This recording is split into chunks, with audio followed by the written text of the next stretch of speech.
Good evening, everyone. This is Jonathan Pollard of Pollard Financial Coaching and Gen Y Financial Freedom coming to you this November 20th, 2014 with the Daily Dollar. And today's Daily Dollar is an overview of the financial crisis and how we got here. I want to make this really, really quick. I don't want to get too elaborate, but I just want to give you guys a basic understanding of what happened to lead us up to the financial meltdown of 2007, 2008. So let's jump right in. The financial crisis really began in April or May of 2000. As you all may or may not know, in the late 90s under the Clinton administration, the stock market had a huge surge, had a huge run up, and it was at all-time highs for then. And it had a really, really steep drop in about April and May of 2000. And a whole lot of people lost a whole lot of money. People were being laid off. And there were a whole bunch of accounting scandals that came out also. And so the Federal Reserve, which is the government's bank, essentially, it wanted to prevent a recession like we had in 2007 and 2008. And so what it did in order to stimulate the economy was lower interest rates, as we've seen recently.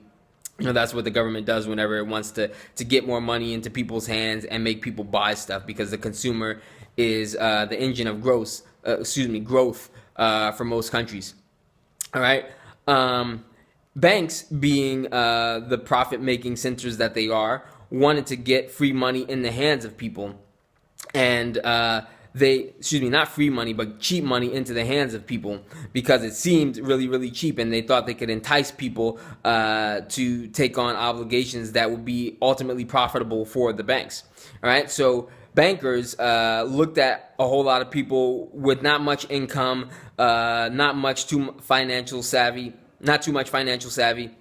not a whole bunch of assets, not too great of credit scores, and it gave them a whole bunch of loans that had high interest rates attached to them. You know, the term subprime means that a borrower is below a certain credit grade, right? And so they get charged a higher rate, even though you hear the term sub in the subprime.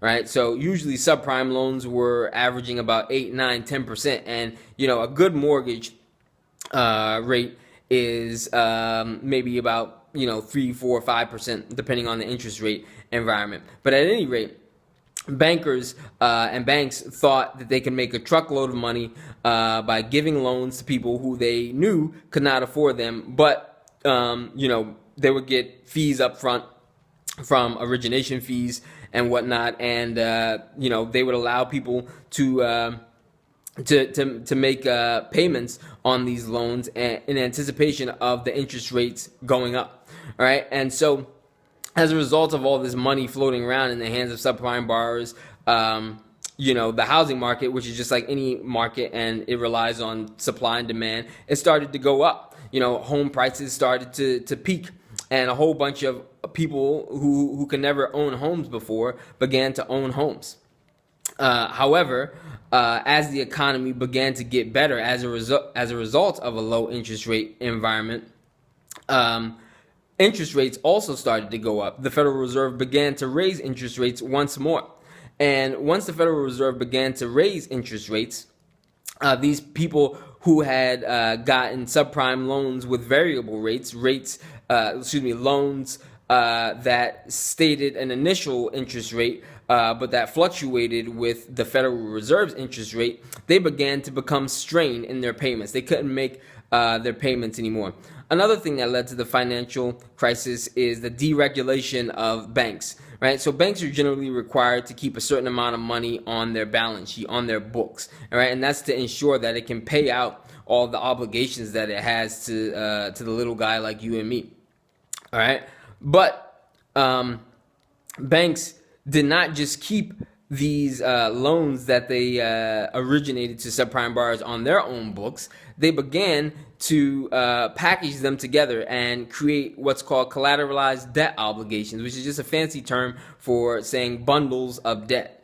And they sold them to investors, and investors wanted this debt because it was high yielding. They could get 8, 9, 10% a year based upon these mortgages that were pooled together, paying out a monthly premium to the investor.